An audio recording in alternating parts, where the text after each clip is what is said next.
Now, welcome to the Jen Lowry Writes podcast. Today, I have the extreme honor to introduce Kate DiCamillo. It's like, how do I even introduce Kate DiCamillo, who's like right here on our screen, other than to tell you guys that she is a phenomenal, amazing author that I have been living in her world for a long time as a teacher, but then as an author and a reader. It has just truly blessed my life. And so I want to tell you a little bit about Kate. I can say that first name, listen. Absolutely. Kate DiCamillo's writing journey has been a truly remarkable one. She grew up in Florida and moved to Minnesota in her 20s when homesickness and a bitter winter led her to write Because of Winn-Dixie, her first published novel, which became a runaway bestseller and snapped up that Newbery honor. The Tiger Rising, her second novel, was also set in Florida and went on to become a National Book Award finalist. Since then, the best-selling author has explored settings as varied as a medieval castle and a magician's theater, while continuing to enjoy great success, winning 2 Newbery medals and being named National Ambassador for Young People's Literature. She now has almost 30 million books in print worldwide. Guys, I just want to welcome you, Kate. Thank you so much for being here. Wow. Well, thank you for having me. It's like it's kind of otherworldly to listen to that introduction. It's like, who's that? Oh, and I could keep going and going and going. And if you go to Kate's website, you'll be able to look at the tremendous list of books that you have on your shelf. Just such a wide variety too, which also gives authors that opportunity not to peg themselves into one place. Right. No, the important thing is just telling the story, and sometimes when I feel overwhelmed and I think about what I want to do and who I want to be, it's always like the question is, what's the thing that matters to me? And it's to be the person who tells the story. So to honor the blank page. That's what I say. That's what I say. I'm like, you've got a blank page, honor it. Right. Exactly. And so like show up and honor it. Show up and listen. Yeah. And just listen to the voice. No matter where the voice takes you, just take it. Just let it be. That is you're singing my song. And so so guys, when I got Beverly right here, you must get this. Okay, when I say you must get this book, but you can't start here. Like, you really have to have the collection. So I'm going to tell you my journey through. I started, of course, with Raymie Nightingale. Absolutely fell in love. You can't put your book down. Like, when you start, you might as well say, goodbye, world. I'm entering Kate's world now. And when I say that in my head, I'm doing that whole Wayne's World, excellent, like Kate's world. Like, you have to stay. You can't put it down. I'm carrying it through the house. Like, you can't. And so when I read Raymie, I was like, okay, I love Louisiana. I can't wait to pick up. But I had to go to work the next day. Not like get my job and then not go. So I went to work. Guess what I did first thing I did when I got home? Start Louisiana? I had to. Because Louisiana, she became like the heart of me. Like, I love this girl. I'm like, okay, Louisiana is my song from my heart. I'm like, I love her.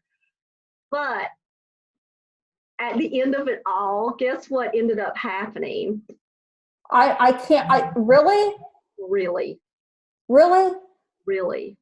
Like, I just morphed into this strange creature of then loving them all. And so now it's like, I can't live without the 3 of them. However, if, you're not supposed to choose between babies. Like, these are all. Push came to shove, which one? I'm amazed by that.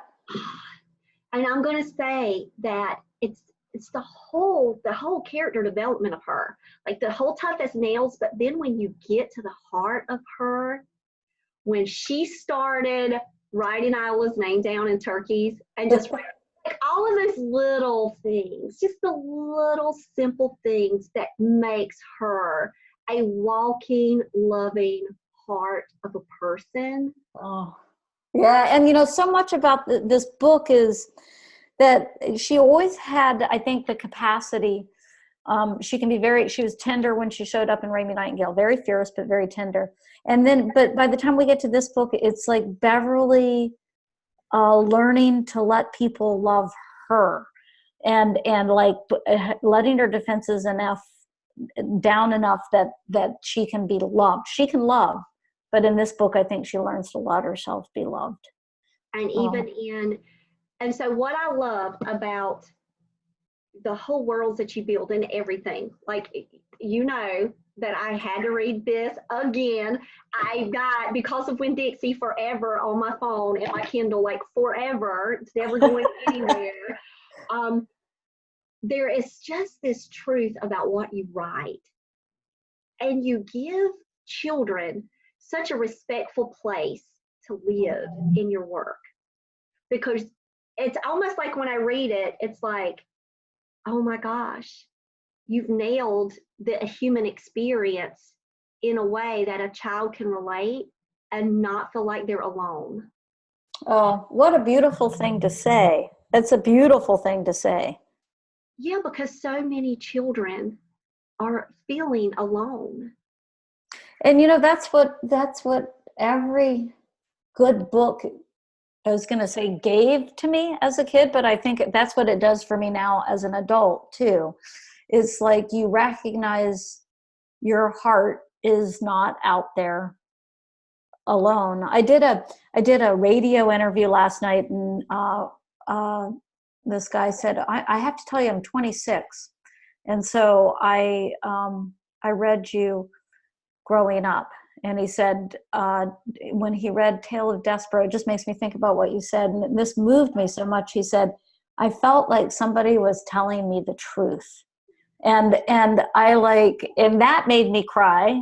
And it makes me cry now a little bit to say it, but it's just like, what a huge and wonderful thing that is. And that's what we look for in stories, right? Is somebody to tell us the truth. That's what I feel like with Charlotte's Web.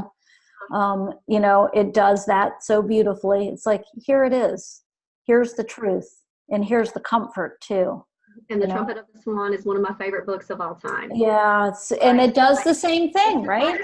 But it's a place where you can wrestle with emotion, and you might not have the same experience. You might not have the same heartbreak, but you have a heartbreak. That's right. That's right. Yeah.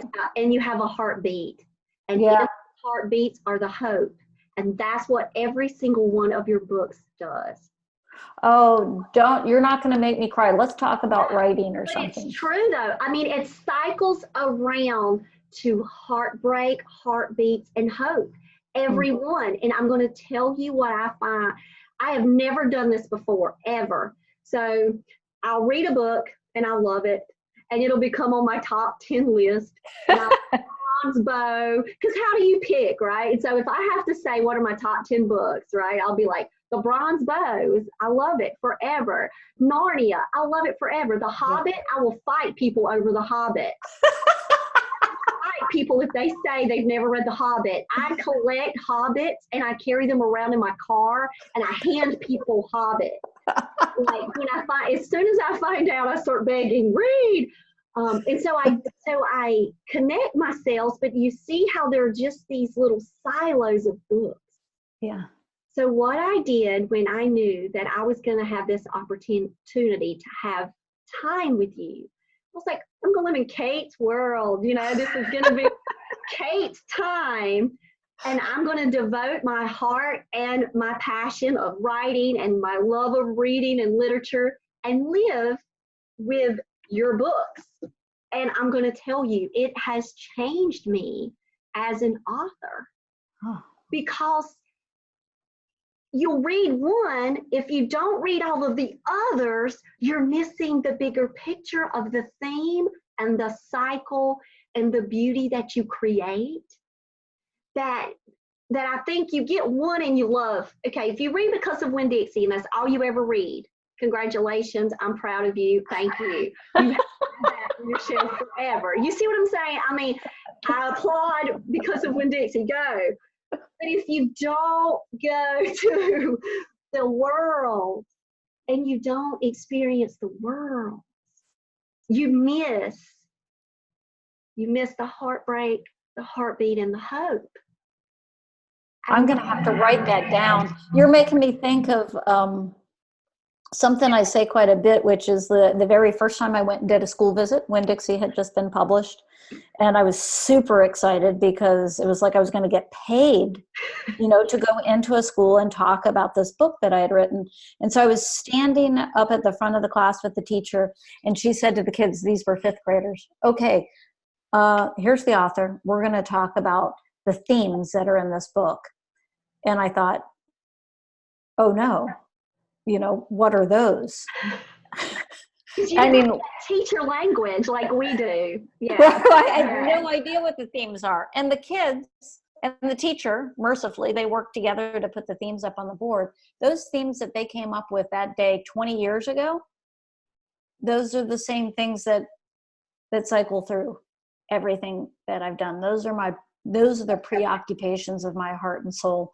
And that class was the first time it was pointed out to me. So what you're saying, it resonates because of what those kids said.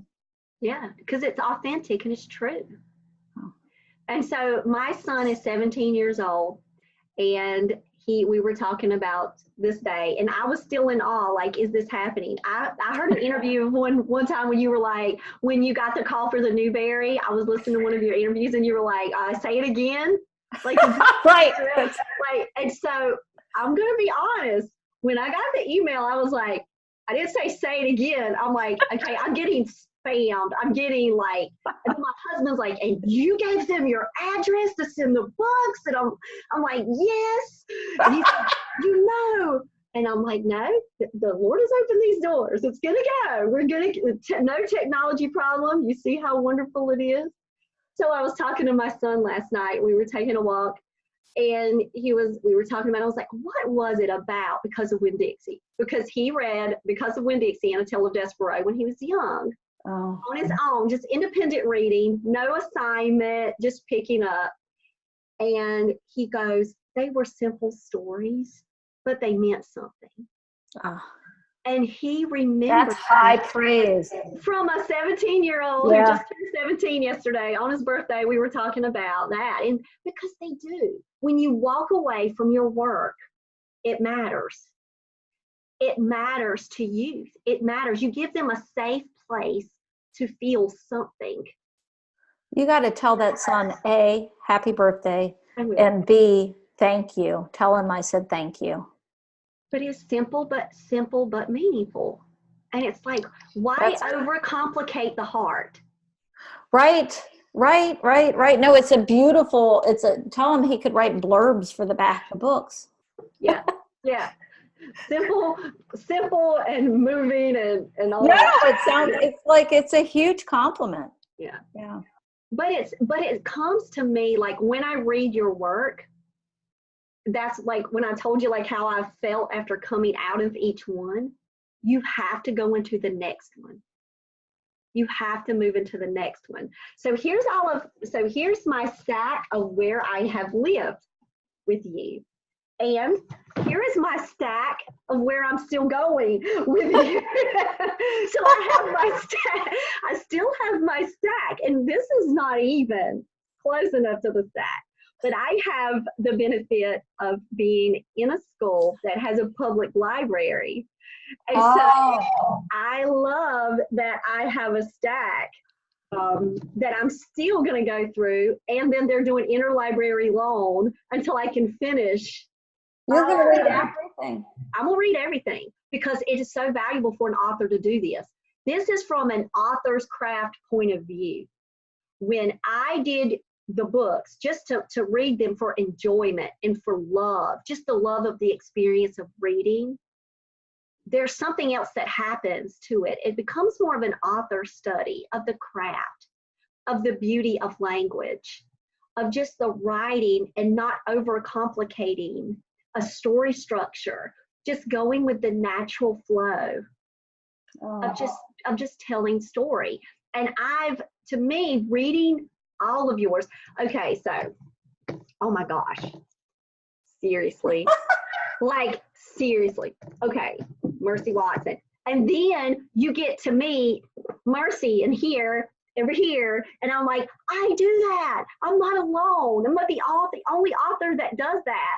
And so, because I'll like cross-reference my characters in different books, and I'll like, this is a cousin over here. How are they cousins? I didn't even know they were cousins till I'm starting to write. Like, did you plan all this out, or did that happen just the fly? You know, I think it's funny because I haven't really thought about that since it happened. And what happened was I did the very first Mercy Watson, and I thought, oh, it's so much fun. I'm going to do 3 of them. And then I ended up doing 6. And you remember Mary Tyler Moore Show? Yes. And they do that group hug at the end, and you're so like grateful to them for like stopping while the show was still good. And I thought I should stop with Mercy. It's like, that's 6 of them. That's enough. But I found that I really missed it. And so then I thought, oh, what if I did one just about like Leroy Ninker?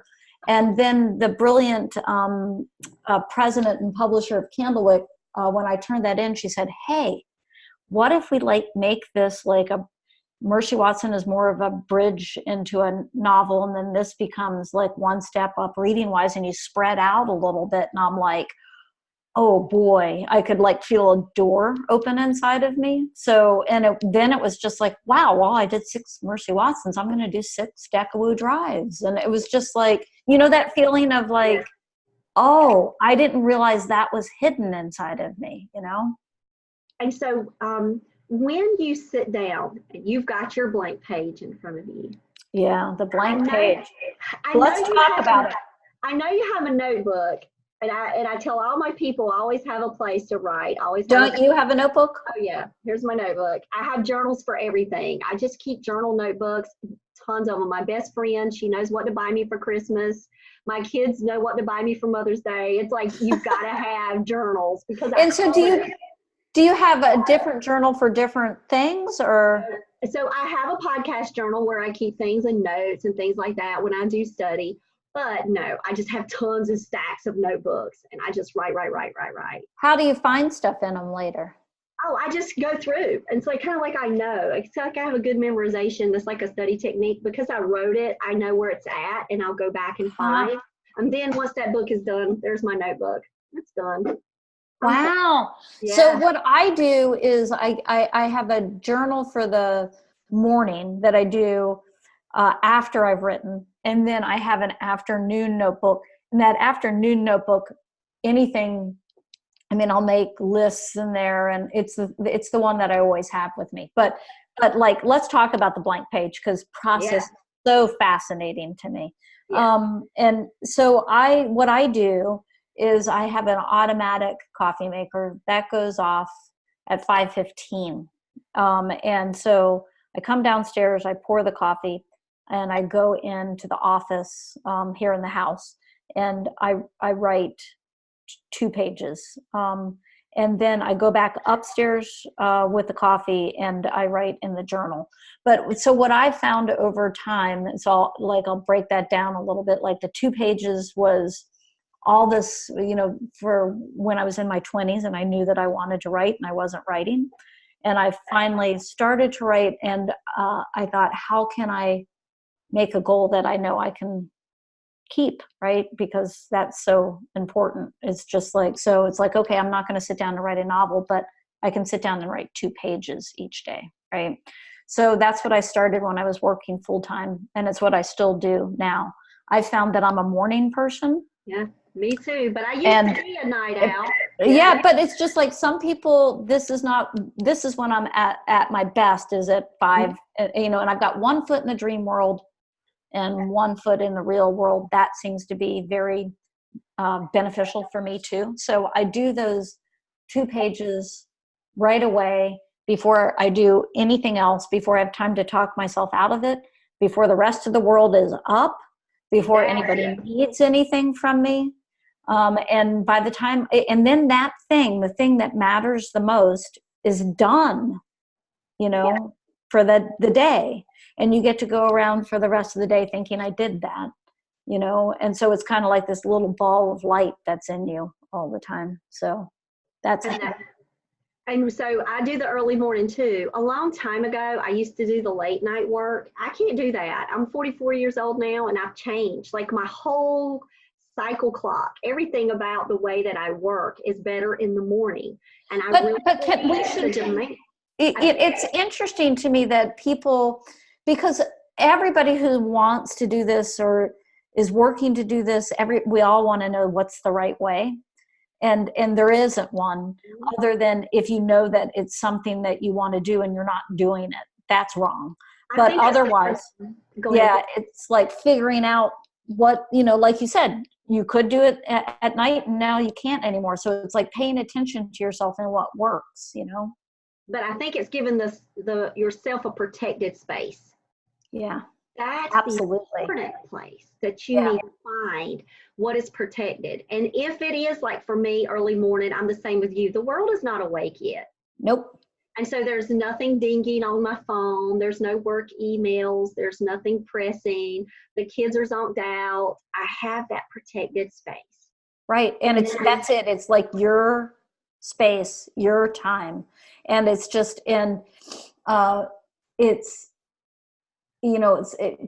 it's not a super big struggle for me to get up until it's like the dead of winter. But when it gets to be a little bit of a struggle, it's like it's so worthwhile for what you get in return, and I've got my body conditioned to get up for that. So I don't have to. Do you have to like set alarms or anything? Well, there are times when the alarm doesn't even, I get it before, but 5:30 is my alarm. So I do it, I'm 5:30 alarm. But there are one day I woke up and it was like 4:45 and I just got up, minding my own business, go downstairs, and I'm like, what am I doing? Have I lost my mind? Like, why? But 5:30 for me. And I tried to start that last summer. It's like the routine, like you said. And people will ask me all the time, how are you a teacher? How are you literacy coach all day? You've got this, then you homeschool at night. Lady, what are you doing? How do you manage your life? It's your priority and it's your protected time. And it's that passion you put into it when you're there. You can sustain it. You can have goals. So I do the goal setting. This is what I'm doing for the whole month of November. I'm living in Kate's world and I'm editing a novel. Like I know what I'm doing at all times. There's not a day that I sit back and say, oh, I'm bored today. So you're getting up and what you're working on in the morning now is editing? Yes. So are you rewriting to somebody's notes or how are you doing it? So I'm writing, I'm just going back through and doing the cold edits, going straight through on a manuscript that really needed some cleaning up. It was a book 2 in a series. And my thing was I stepped away too long. Yeah. And then I'm like, nah, I shouldn't have done that. I should have went back to back right away. And so now I'm doing it, cleaning up before I move to the editing stage with my editor. And then you'll turn it into your editor, and then your editor will give you the letter. They'll give me the feedback. And then I'll say, thank you so much. And then I'll go straight back into it again with a positive attitude because I know it's going to make it better. Right. No, it does. It does. The first response is never a generous one, though. I always say that what I think when I get that editorial letter is, if you know so much, why don't you write a novel? And then then I spread it out and do it.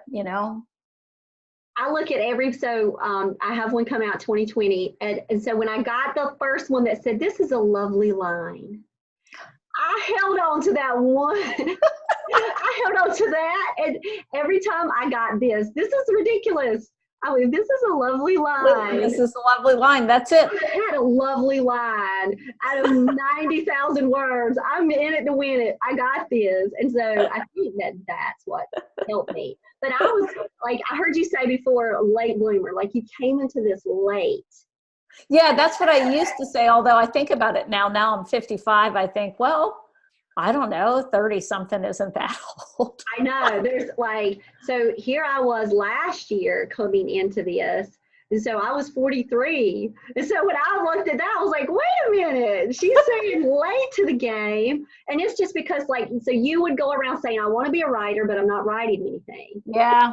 Where was that internal shift for you, though? What was that catalyst that finally just pushed you through that excuse barrier, that wall? It's hard to like pinpoint it. And when I go in and I talk to kids and explain to them that I wanted this for so long and wasn't doing it, and then I talk to them about when you finally do have something to send out, what you get back. And I love it because I say, so you have a story and you send the story out, what do you get back? And they always say the same thing, money. And it's like, see, no, it's not money. What you get is a rejection letter. And so then I talk to them about how many rejection letters I got. And they'll ask, well, why did you keep on going?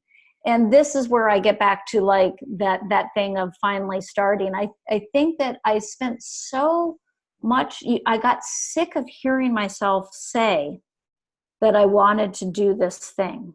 It was actually easier to do the thing than it was to like collar everybody and say, hey, I want to do this. I want to do this. I think it was kind of, I don't say this to the kids, but it was self-disgust. It's like, I can't stand talking about this anymore and not doing anything about it. That overcame what I think it is for most of us, which is the fear of like, I'm going to sit down and do this. And then what? What if I can't? Nothing's going to happen. So it was like getting older. It was that kind of self-loathing.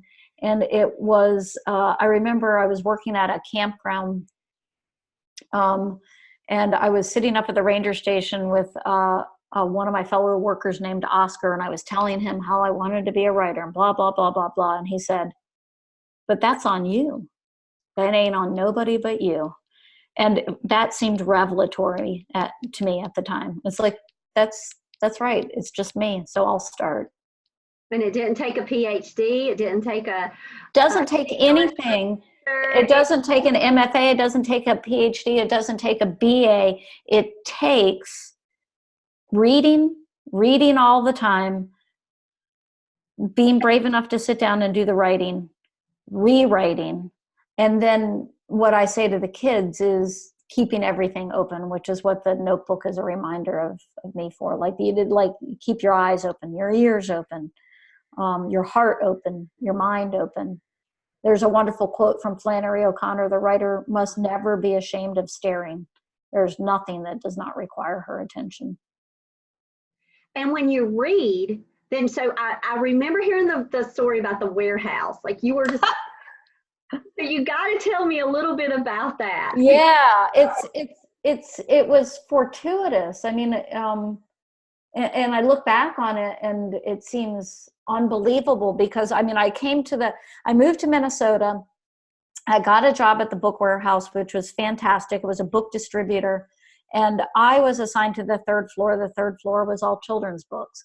And so like I entered into that job, I had started to write and I was sending stories out to literary magazines, but I wasn't writing for children. And then I started to read those books. I read The Watsons Go to Birmingham, 1963, and I read Bridge to Terabithia. And I thought, I want to try to do something like this. So, and when you look back, that was not a coincidence. That was not a mistake. That was your call in the middle of a book warehouse. Yeah, it's part of like it, and it seems, but it also seems like, you know, if I hadn't moved to Minnesota, I remember finding the ad for the one ad in the paper for that job and saying to a friend, I would do this job for free.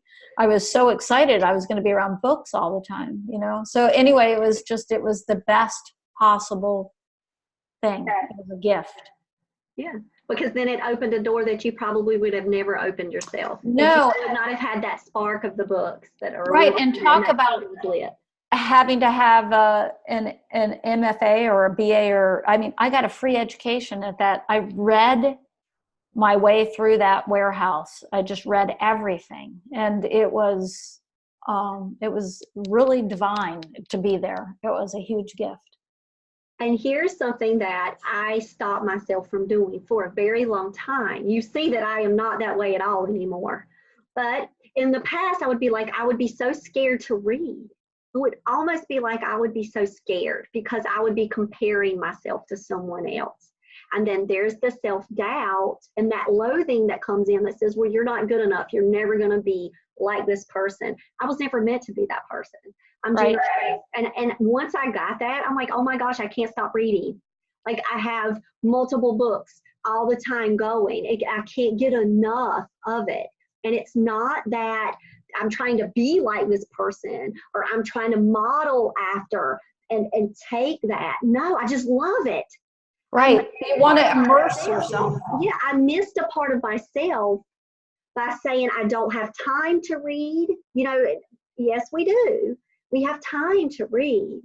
We have time to do a lot of things. We have time to be on social media and Facebook and check in and do this. We have time to read, even if it's like 20 minutes a day with my kids, like at school.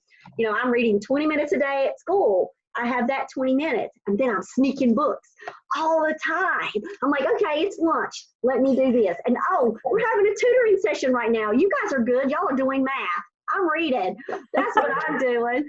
And it's like, yeah, and you know, I feel like, because I try to schedule when I'm home in the afternoon, like all I need is like an hour with a book and a notebook. And I feel like it is literally like it grounds me. It's like I enter my body, and it's like it is so necessary for my soul and my heart and my brain. And so I've learned, like, I don't, because it seems like such a luxury to sit down at 4 o'clock and read, but I've let myself know that this is like necessary for my survival. And so you've built it into your routine. Yep. And I feel like that is, if we strip away everything, it's routines, it's consistency, it's goal setting, and then it's the belief system that we have about ourselves. Right. And how we approach that page. Because if it becomes about us, then that's the blocker. The page will stay blank. It has to become about the story and the character. That's right. It's always that thing where I say it all the time. I say it to myself. I say it in interviews. I got to get out of my own way. And it's just like and I feel like, you know, the blinders that the horses have on, that's what it's like that. It's like, nope, it's not my job to ask this question or that question. Are people going to like it? Is it any good? Don't know. My job is to listen and to get it down on the page, and to not stop myself by asking all those questions that really aren't my business. Because then that's like, you're not letting it live. You're not letting it breathe. And so right. And another thing I tell myself all the time, and I just had this discussion with myself earlier in the day, is this whole idea of something being perfect. It's like, and I wrote this in my notebook, it's just like, that is not the goal, because perfect is dead on the page. You know, it's like, you cannot, if you make it perfect, you crush it. So you have to make it as good as you can make it. And then you have to let it go out into the world knowing that it's imperfect, and its imperfect heart will find the imperfect heart of other people. Yes. And then, like, for example, when I'm reading your work and then I see the words like thingamajig come out of the page, I'm like, she's speaking my language.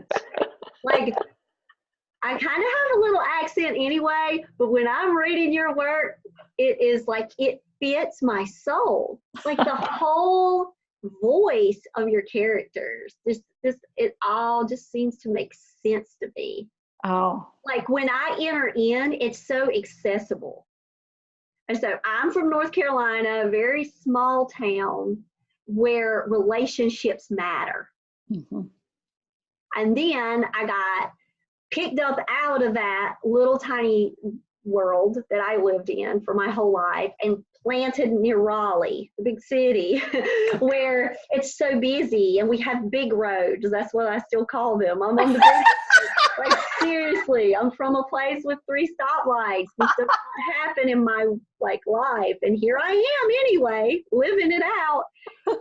So I can escape back. And I think when I write what I know, my comfort, my love, my hometown, my relationships, just honoring the relationships that people can have that are often missed in places that I'm now at. It's such a fast-paced world. When you stop into a book and you get relationships like you have, it reminds you of home. Well, and it's that thing where I'm I've been going out and traveling around touring for Beverly, and I am such a shy person, I have to say. It is like I'm back there before I go out on stage thinking, I can't. Sometimes I've got my head between my knees, and then I get out there and I think, and I start to talk with people, and I think this is what I'm after all the time, is that connection. And it's what I need it so much. And that's so much of what the stories are too, is looking for that connection. And you're talking about growing up in a small town in North Carolina. I grew up in a very small town in Central Florida. And I think about, when you're talking, I'm thinking about the dead end street that I grew up on, and how it was like families on one side and there were these 3 widow ladies on the other side. Mrs. Lucas, Mrs. Lindeman, and Mrs. Broadfield. And all those ladies had fantastic gardens and front porches and back porches. And we were, all us kids were welcome front porch, back porch, yard. And it was just like, I think about how much that shaped me, sitting with them, talking with them, having them open their doors to all of us. And it's like, I think that part of that storytelling impulse for me comes from that, But it's also how you revere elders in your books. Well, I guess that's because I got so loved up by them when I was a kid. They made me feel seen, and my very, I have a brother who's 3 years older who, it couldn't be more different than I am. And he started a corporation when he was like 12 years old, made these ladies across the street sit on his board of directors.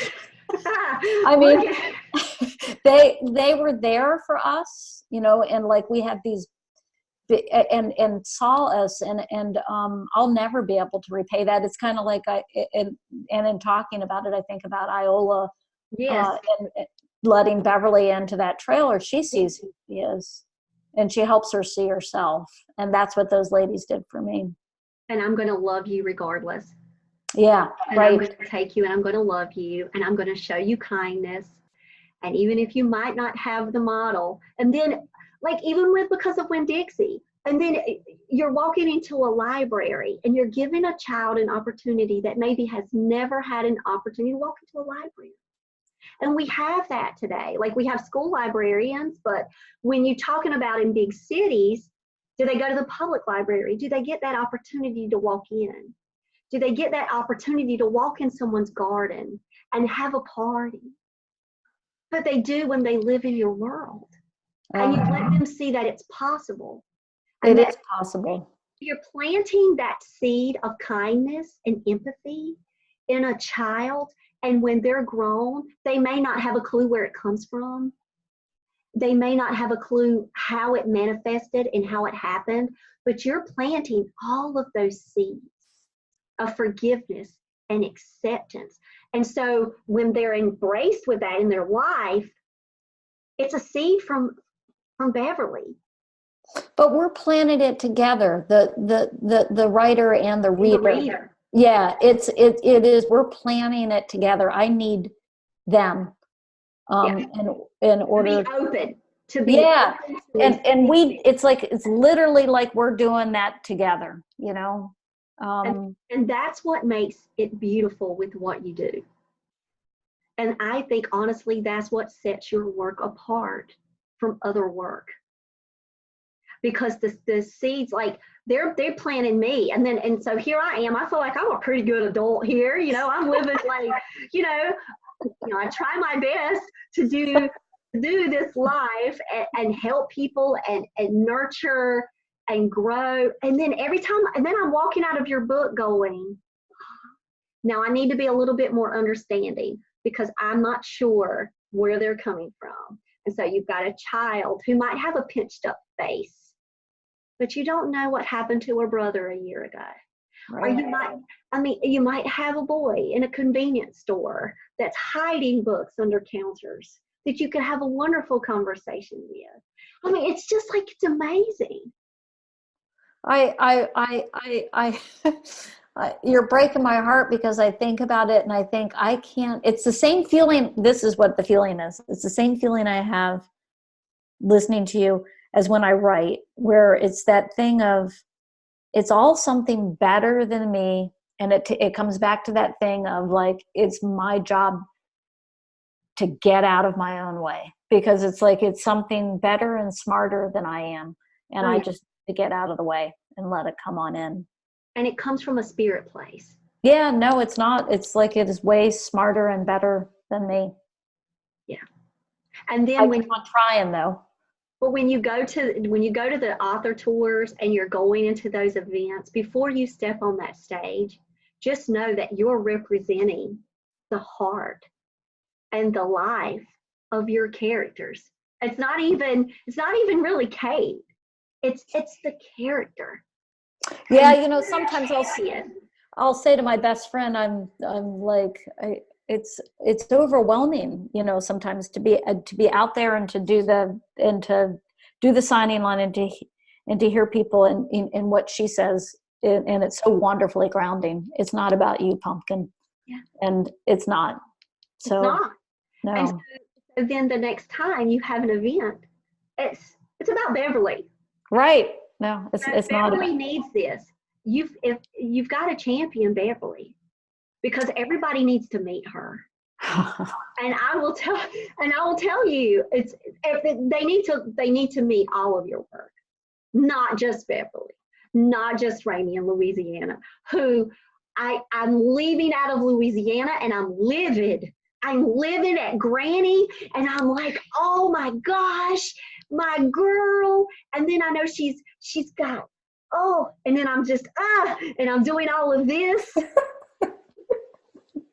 And so you're champion every unique story. They're so unique, even though they're intertwined. But it's just, you're their champion. You just honored who they were. And the way that, like I say, you honor the elder community, where they're often like, so in one of my books, I have an elder paranormal team. And so the Golden Girls going and being Ghostbusters, like seriously. The Golden Girls, and it's my mom and my Aunt Dot. And so they're the sisters, and they're like, and I actually called my Aunt Dot the oldest woman living in America. You know that you're patterned after this, but I'm not calling you the oldest woman in America. But I just love how you take ordinary, everyday people. Ordinary. They're not in space suits. They're not shooting off to Mars. They're not doing all of these grand feats to save the environment. They're living their life. And hopefully they're connecting with other people. That's the thing that I'm always after, And they're passing the wisdom. They're passing the wisdom. Now go be friends with those boys down the street. Now this is my forgiving tree. Like, you're passing on the wisdom and you're planting those seeds. And I'm telling you right away, with your humor in your books, the way that you craft your books, that opens the heart of a reader. And they settle in. And so when the heart is open, look at all that space there is for them to receive. And so it's just like you're just planting it all. And then when the book is closed, it's grounded in there. You've pounded it in there. Being forceful, without being preachy, it's just amazing. And it's like, wow, I'm just in awe of the gift and the talent that is you. And it's not me. It's not me. You're the vehicle, though. You're allowing it to happen. You went after that. I get up in the morning. Yeah, you go out. I get up in the morning and do the work at the same time that you're getting up and doing the work, right? It's nice. It's so comforting to think about all of us shuffling over to the coffee machine. Do you drink coffee? Yes. And I have a little press, and I have to stand on my tiptoes and press it down. It's like the hardest thing in the world. But I press on this little press, and I have my coffee in the morning. I love a coffee press, but I have to say, it's like there is like something about like that whole odor coming upstairs to like make me come down more easily. And it's just like, and I've learned I don't want to stand there and even wait for the coffee press and because then you can wander off and think, I'll just do this thing before, and then it's just that thing of like, I try to get myself in there before anything, mostly me, stops myself. And so I hear you talk about these self-affirming behaviors that you do. I said this to myself. I wrote this to myself. Oh. And so I did a whole lesson with my kids and showing them positive psychology and saying, guys, and then I'm challenging the people on the podcast, we've got to hold each other accountable for this kind of work because we have to be gentle with ourselves, but we have to be, somebody said to me once, the first thing you do when you love other people is take care of yourself. That is the first thing. And so this is the way that I can take care of myself is by doing this thing that I feel like I'm supposed to do. So this is the way for me to be honest and true to myself. And it's like, it's those 2 pages set the rest of the tone for the day. And I know who I am when I'm doing them, right? Do you go back later because you can't stand it? Or do you just use that space to write it down? You just write it? No, I don't. And I work so slowly. And I have changed a little bit. And like, by the time I get to, so I do multiple drafts. By the time I get to like the 4th or the 5th draft, then I'll be doing 2, sometimes maybe 3, but usually 2 sessions a day where I'm still telling myself, okay, just 2 pages, then you can get up, right? But when I'm in the very beginning of a story, it's 2 pages and then I'm up and I don't come back to it at all. In the afternoon when I let myself read and I have the notebook, random thoughts might occur. I'll write them down in the notebook, but I don't go back to the story. And but the story is there waiting for me the next morning. Is that how you do it? No, I'm more of a sprint writer just because when I have the summers off, I have an opportunity when I'm not homeschooling, my kids are off, and I'm not with the work environment, even though I'm still talking with teachers and helping them throughout the summer because our brains never stop as teachers, even in the summer break. But that's when I really dedicate and focus hours of time, hours. And so you can sit there for hours. Hours, because I'll lose my mind. Like I have to be doing it. It's like this passion in me that says, and I can't stop. When I stop and I move away from it, my mind is still swirling with it. And then, wow. And so my friend warned me. She's like, when you close a book up, don't worry, is the next one coming? There's going to be some more voices that are going to come at you. And so, right. And I didn't believe it until I experienced it myself, and I'm sitting on the couch and I'm closing out a book and I'm sad because it's a trilogy and I love these people so much and I adore them and I adore how they've changed and grown and I've grown with them and I don't want to say goodbye. Then all of a sudden I start thinking my boyfriend's back and I'm going to be in trouble. And I'm like, oh my gosh, is this the new book? And now it's going to be a ghost coming back and what? It's like, I'm like, okay, I got to start. And it's like, boom, I start all over again. It's like, I have to go. I can't do it any other way. And right now it feels so odd that I'm in this just an editing phase only because my son is begging me to write like book 2 of his favorite book in the entire world that he claims that I wrote, which is odd because my 7th grader is really tough as nails as a critique person, but he's constantly giving me all these ideas of how I need to do book 2. And it's so hard that I'm doing editing now. All I want to do is write. That's all I want to do. And so do you put stuff in the notebook then? Yes, I write because I'm all those ideas. Oh yeah, because I'm like, Sam, if we don't write these down, I'm like, I know you want a puma with a scarred eye. He's got to have a scar on his face, and he's walking in like, come on. You named him Shane O'Malley. We got to write all these things down. If we don't, we're gonna it. And so here I am writing everything down with my son, and he's making Google Docs himself because sometimes he'll say, I forgot to tell you this, but I got it on a Google Doc. And I'm like, oh, my darling, keep. That is fantastic. He's wanting to help me with book 2. So definitely Sam's name is going on the cover of my book because he is helping me with book 2. He can't stand it. He's like, come on, really? I know it's because he wants to be a wildlife biologist, and anytime you give an opportunity for an animal to talk, like the Tale of Despereaux, talking with humans, he was like, okay, we haven't had them interact with humans yet. They're just talking within the animal community. How about we take this in book 2, where there's a champion, there's a little boy. And I'm like, okay, Sam, and what's his name? And he's gone. And I got to write notes down, Sam. So, yeah. So that's fantastic. And his name will be on the cover. Oh, yeah. His name's going to be on the cover. No doubt about it. 100%. I love being a hybrid author. It's weird calling myself a hybrid because I'm thinking of myself as a car. But I love it where I'm traditionally published and self-published at the same time, because then I can have that autonomy to honor my child and put my child right there. Yes. Going to be like right there, and I'll be able to lift him up, and he'll have that forever. I was going to say that is a gift that will be there always, and they're working on it with you too. You know. Yeah. Oh yeah. Who knows? My little wildlife biologist might be an author himself one day. That's what it sounds like to me. Regardless, they love reading. They love experiencing books because we still read aloud together.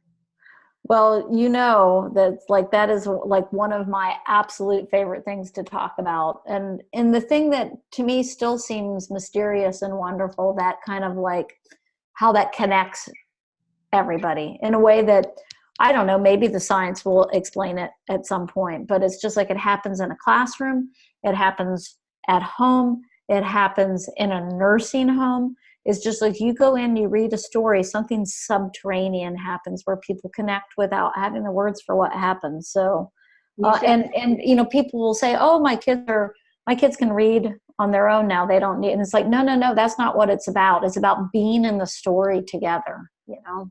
Yeah, and you should see Best Buddies Book Club on Thursdays, where my students are reading aloud to their mentor students. It's magic.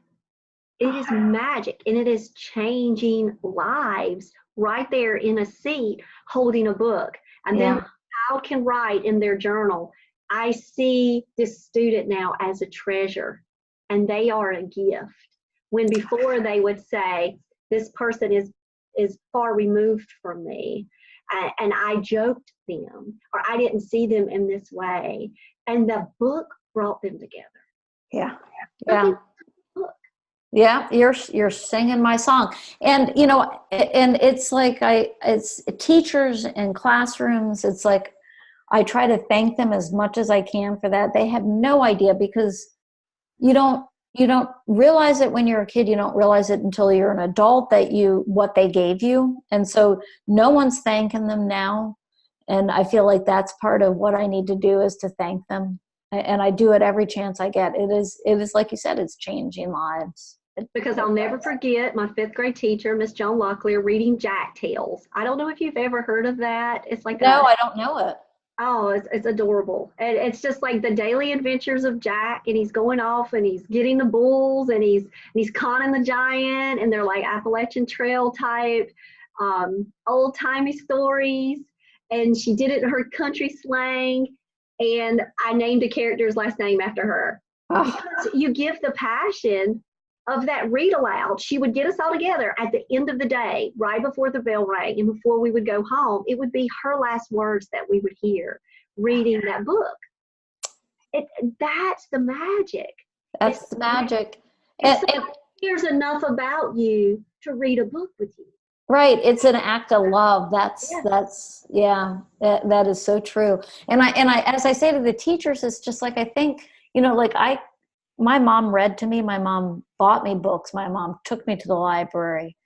The house is filled with books. And I was like living for that at school. So it's like, what does it mean to the kid who's not getting it any other place? It is literally, truly life-saving. And now with technology and with so many other things to take up time and space in people's lives, in youth's lives, sometimes I see books are becoming farther removed. And so it's my job as literacy coach to bring them back together, bring them back to one of their first loves. And that was the feeling that it was, holding a shiny book in your hand and not knowing where you're going to get to go that day. Right.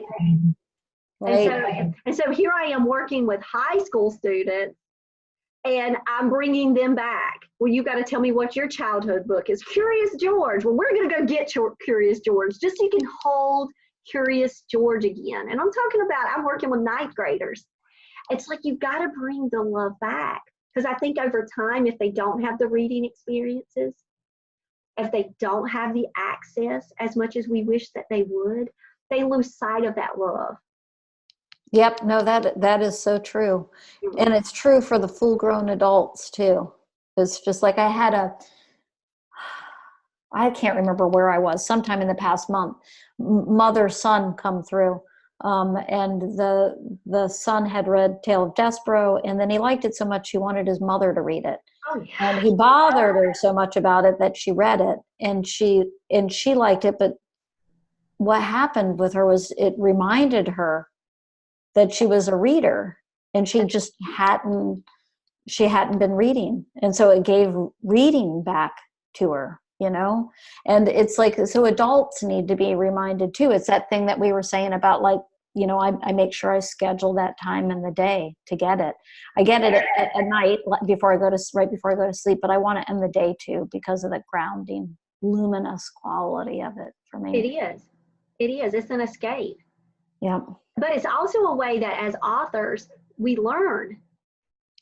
We learn just by going through the roller coaster of the emotions. Sometimes we need to just read about Beverly to tap into an emotional place that we just might have forgot about.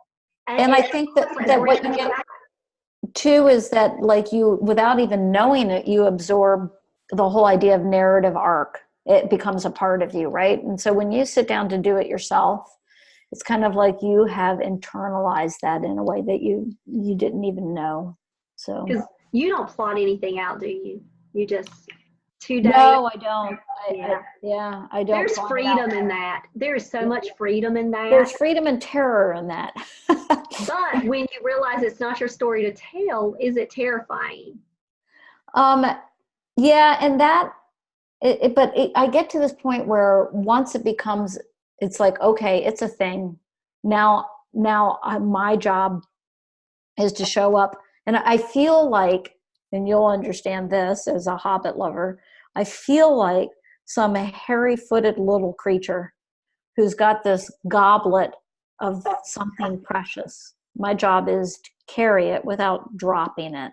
And so that's, I think, maybe where the terror comes from. Is just like I'm a chipmunk, like, with this big thing that I have to carry and not damage. That's kind of the feeling. The responsibility of it. Yeah. And the weight of the responsibility of knowing that because your work is so meaningful and powerful and simple and beautiful, that responsibility, then you just have to say, go fly. Yeah. Go, baby, go do your thing. I carried it as far as I could. Here it is. Yeah. And then the work speaks for itself, and then it does it all. Because I'm telling you, I'm absolutely in love with your books. And I feel so blessed as an adult that I've had this opportunity to live in the worlds of you, because it just makes me stronger as a person, as an adult, but as a teacher. Because then I'm thinking, okay, think about the lived experiences every day of a 14-year-old. I teach 14-year-olds, and maybe that's why Beverly resonated with me. I was going to say, yeah. I mean, not, but my child is, I don't have a 12-year-old and, 17, but I think it's because I live in that world every day in my career. And I've taught in elementary school before, that there's something about that high school age, that 9th grade age, and you just perfectly placed Beverly into my hands and gave me an opportunity then to understand through her eyes. And so that way, when I look at my students, it's a different look now. I feel it in the classroom just by reading about Beverly. And so now Beverly, like I told you, she's like, that's my girl. That's my girl. What are you talking about? Louisiana used to be my girl. She's still my girl. I'm not going to leave Raymie out. I won't leave them out. They're the 3 rancheros. They got to stick together here. But I'm telling you, Beverly's my girl. Oh, I feel super happy for her, and like she's lucky to have you. Yeah. It's one more person to see her.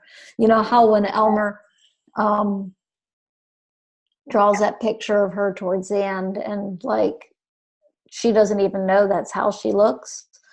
And so she folds it up because she does, that's not, but like that's what you're doing for her. You're seeing her. Yeah. And it matters. So thank you. No, thank you. Thank you. And thank you for sharing your time with me. It has been fantastic. It's been so blessed. Heart expanding. So yeah. So for all of you guys out there on the Jen Lowry Wright podcast, see, you got me all tongue-tied. I'm about to get all emotional over here. I can't even say the name of my show.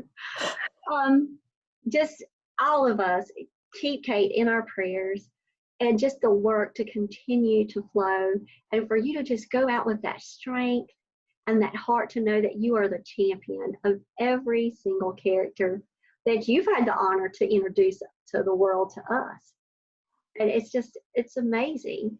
And so just thank you. Any last words of wisdom to all my writing people and my reading people out there in the world? Show up. That's it. And that's what I'm going to try to do too. And thank you. And it matters.